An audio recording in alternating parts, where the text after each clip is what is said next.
For many generations now, both told by word of mouth, movies and TV, as well as being bound by paper, the genre of the ghost story is something that has persisted throughout time and has even seen new life thanks to the internet. One of the most famous authors that fall under the category of horror is Edgar Allan Poe, who is extremely famous for short stories and poems such as The Fall of the House of Usher, The Telltale Heart, The Raven, and The Haunted Palace. In the early 20th century, a posthumous collection of his stories were published underneath the title of Tales of Mystery and Imagination, a title that has seemed to have stuck with compilations of Edgar's work to this day. It's all the more fitting then that an anthology horror show would mirror this very title. Shortened to simply Mystery and Imagination, this was a late 1960s and early 70s series, consisting of adaptations of supernatural, gothic and macabre horror short stories and novels of that type. Essentially, it was a pure horror version of Out of the Unknown, and like with that show, however, it has been absolutely savaged by the missing episodes, which to me is a great shame, as this for me would be my holy grail of lost media. The Lost Stradivarus, originally by J. Mead Faulkner, opened a new show on the 29th of January 1966, and an additional 6 episodes making up the rest of the first series screened weekly afterwards, with The Body Snatcher by Robert Louis Stevenson, The Fall of the House of Usher, The Open Door by Margaret Oliphant, The Tractate Midooth and Lost Hearts, both by M.R. James, and finally The Canterville Ghost by Oscar Wilde. Terence Feely worked alongside with producer of the show Jonathan Alwyn in the creation of it, with the former being quoted in the DVD booklet as saying that he and Alwyn read through more than 400 Victorian stories to try and discover ones that were suitable for being dramatised within their new show. A list of 13 stories was eventually settled on, and the original intention was to screen 2 series of 7 and 6 episodes respectively, in the beginning of 1966 and at the end of the same year using this collection. Instead of the initially planned total of 6, a 5-episode run forming what would be the second series of Mystery and Imagination began screening on the 22nd of October 1966, with an adaptation of Room 13 by M.R. James. The other 4 episodes of this crop were The Beckoning Shadow by Charlotte Riddle, The Flying Dragon and Carmilla, both by Sheridan Le Furnau, and The Phantom Lover by Vernon Lee. Out of the 18 episodes that were made over the first 3 series, 4 of the missing ones were adaptations of stories by the author known as M.R. James. Over the many years that his stories have existed, he has grown a massive legacy of being, what some will say, the best author of ghost stories ever. However, it is interesting to note that Montague himself had no original intentions of publishing his own ghost stories or being an author for that matter. He prominently works as a medievalist scholar with antiquarian talents and knowledge, and told ghost stories to friends in spare time as evening entertainment. It was only after encouragement from some of his friends that his first collection of ghost stories would be published in 1904, with another 3 following in 1911, 1919 and 1925, with a few unfinished stories known to exist as well. Many, if not all, of his stories reflect his personal interests, hence why his first book of tales is titled Ghost Stories of an Antiquary.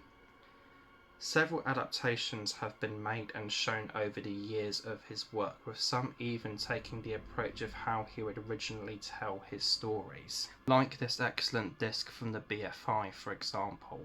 My favourite TV show of all time is A Ghost Story for Christmas, which has adapted many of his tales. Out of the 15 overall instalments from the original run and the new modern revival, 11 are adaptations of various stories by him. As the title would suggest, this is a series of annual television short films that emulates the oral tradition of telling ghost stories for Christmas. The modern revival is a bit on and off in this regard, but the original 70s run had 8 instalments appearing every year from 1971 through to 1978, which in turn meant it was essentially there for pretty much the entirety of a golden age of supernatural horror in my opinion. The Omega Factor, Dead of Night, Hour of the Unknown, Beasts, etc. Despite myself not having seen all of the revival, I will still say that what I have seen is absolutely superb, with a whole third of the run scoring a 10 out of 10 from me. Whereas not a story by James, but instead one by Charles Dickens, The Signalman is the biggest highlight for me, which not only is the best of the whole run from what I have seen, but is my personal favourite piece of media. As well as this, there are various supplemental programs that make great accompaniments to this main one that are also worth checking out, whether it be the 4 programs that I mentioned earlier, The Woman in Black from 1989 and the adaptations of Casting the Runes from 1979 and 1958, not to mention the unusual short that is Mr. Humphrey's Inheritance from the mid-70s. It's a collection of instalments that almost consistently delivers great or even first-class supernatural horror. I bring up and tie both A Ghost Story for Christmas and Mystery and Imagination together because all of what was adapted in terms of M.R. James in the latter got remade. From what I've seen online, a lot of the people that have managed to have seen both iterations of the stories in both programs have often compared them unfavourably, recalling that the ones from Mystery and Imagination were far scarier than the other TV versions. It is because of this and for several other reasons that this main program is my most wanted missing episode recovery. I'd be happy to see any of the episodes come back and will be overjoyed if any do. All of the other non-M.R. James stories from this series seem to be extremely interesting and great, particularly the Lost Stradivarus, the Telltale Heart and Feet Foremost. Perhaps my most wanted lost episode from the show would be Room 13. Not only is the modern version pretty damn fantastic in my opinion, but it is my favourite James story so far, and I also somehow share birthdays with this instalment as well. ABC decided on a third run of the show in early 1967, and as such 6 more episodes were put into production late that year, with the show's 4th and final adaptation of an M.R. James story, Casting the Runes, being broadcasted on the 22nd of March 1968 as an opener to this season, with the last 5 episodes following weekly. The Listener by Algernon Blackwood, A Place of One's Own by Osbert Sitwell, The Devil's Piper by Walter Scott, The Telltale Heart and Feet Foremost by L.P. Hartley made up the other components of this series. In terms of existing material from these 18 episodes, only The Fall of the House of Usher and The Open Door survive in terms of full episodes. Audio recordings of the other 5 episodes of Series 1 and Room 13 exist, along with a poor quality clip of Casting the Runes. I have not been able to find much information on the episodes themselves in terms of contents, not to mention that there is little in terms of existing imagery from them. In terms of being found, I don't have an idea if any more instalments could be recovered, with the 2 that we have only having been found by chance in New Zealand apparently. So in my books, the show very much lives up to the mystery in its title. The following epilogue is effectively a montage of memories of the show from people that managed to see the episodes on broadcast some 55 years ago, which I've been able to collect from a few sources online. Now, since this is multiple people having seen the same episodes, some may have remembered things differently, but since it appears unlikely that we will see these episodes again, I figured that this would be a nice bookend for the video. As a very young viewer all those years ago, I remember being quite terrified by the dead man in the crypt under the library. Found out later it was called the Tractate Middoth. It's such a shame the episode was wiped. I would love to see it again. Although the picture quality was grainy, The show was very well put together by master writer M.R. James. Rand's face just a mass of spiders and cobwebs when he looks up, and his reappearance back in the tomb. The claw-like hand and arm, covered in tatty bits of rag, shooting out of the suddenly opened door of room 13. They kept hearing a chilling cry from across a lake or so, and at the end a young boy and girl's ghosts appear with long fingernails and gaping bloody holes in their chests.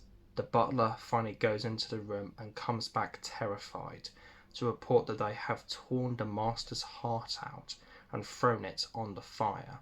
We see a heart on the fire as credits rolled. David Buck features in this tale of devil worship. He stays in a hotel where only rooms 12 and 14 exist. At night, he awakens to hear strange sounds next door. Looking out the window of his suddenly much smaller room, he can see the reflection on an opposing building's wall of a demonic goblin figure doing a manic dance in the next room, room 13. At the end, a devil-possessed man, who has earlier been pulled into the suddenly opened reappeared door of room 13, is beaten back by David Buck, thrusting a Bible against him, and holy water burns him like acid. We see a devilish figure cowering away as the form of a cross appears. They are left demolishing a wall to room 13, full of devil worship scrolls and artifacts. An older man is walking in a dark parkland or woodland. A frightful winged thing comes after him. Another victim is given the runes, the summons, but with help from a clever Sherlock Holmes type friend who stops the runes being whisked away by a sudden wind, they pass them back to the sender in a book or a newspaper, I think it was. He knows he's marked, and at the end, it comes for him too. There's nothing like this now. It was one of the best series I can remember of the 1960s. It subtly terrified me. It also inspired me, as a 12-year-old boy, to go out and buy the Edgar Allan Poe stories, which were disappointing by comparison.